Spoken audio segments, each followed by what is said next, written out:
Pemirsa, cinta segitiga berujung maut di Musi Banyuasin, Sumatera Selatan memakan korban seorang wanita muda. Jasad korban ditemukan tergeletak di jalan menuju lapangan terbang. Pelaku keji ini tidak lain adalah kekasih korban, mengaku serius hendak menikahinya. Lalu mengapa pelaku sampai harus menghabisi korban? Selengkapnya dalam ulasan khas Ragam Perkara, dituding mendua cinta hilang nyawa.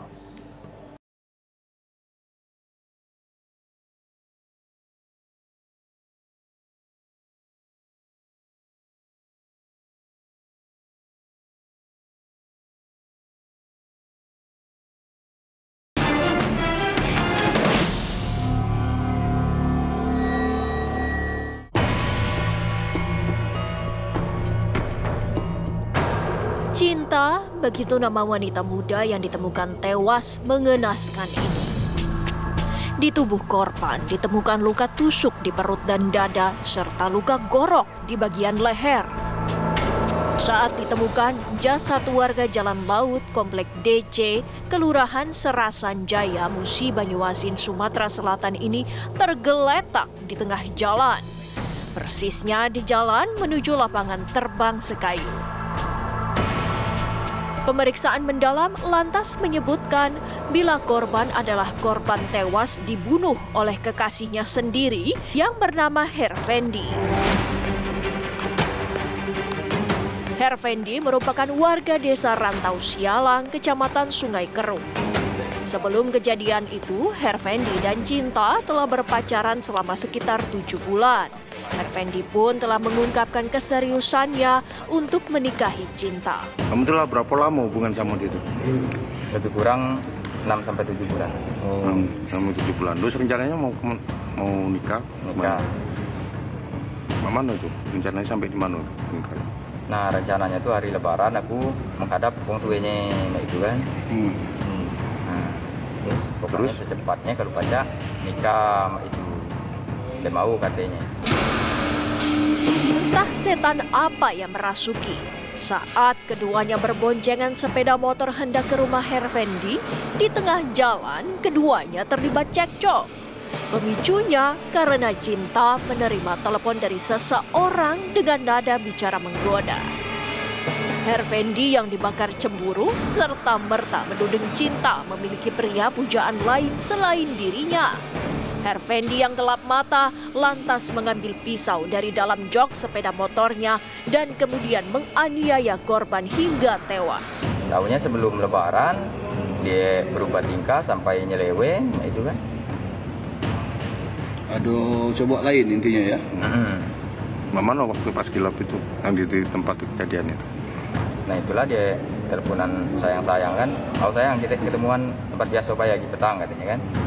Nah, langsung ambil tadi dalam box motor. Berapa kali kita cucuk tuja apa? 3 kali. 3 kali. Di mana Pak? Perut, dada, terus leher.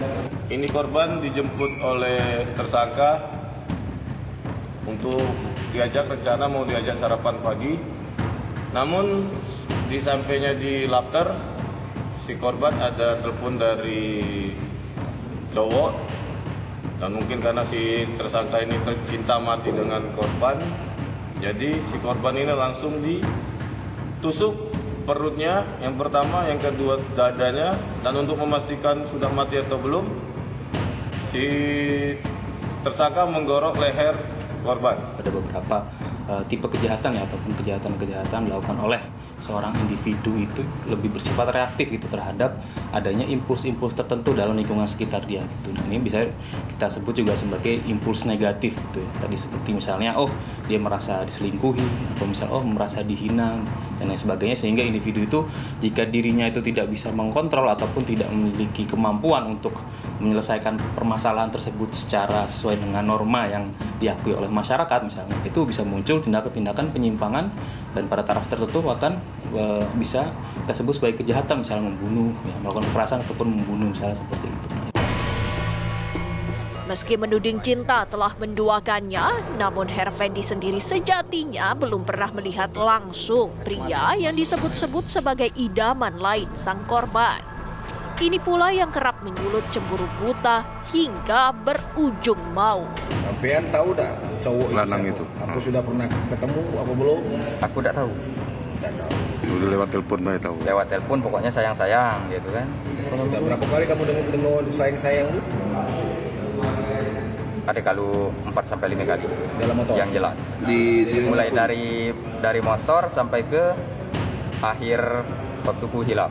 Jadi biasanya yang melatar belakangi seseorang menjadi pencemburu atau cemburu buta, ya, biasanya dia adalah pribadi yang insecure.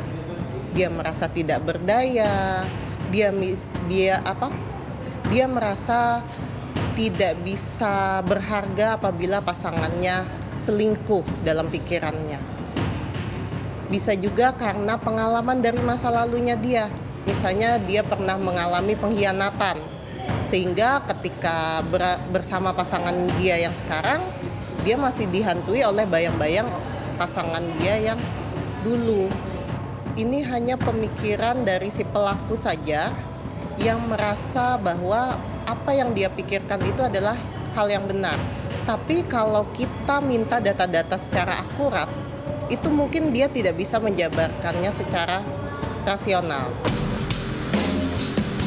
Akibat perbuatannya, selain niatan Hervendi menikahi cinta kandas, kini pun ia diancam pidana berat dengan ancaman hukuman lebih dari 20 tahun penjara.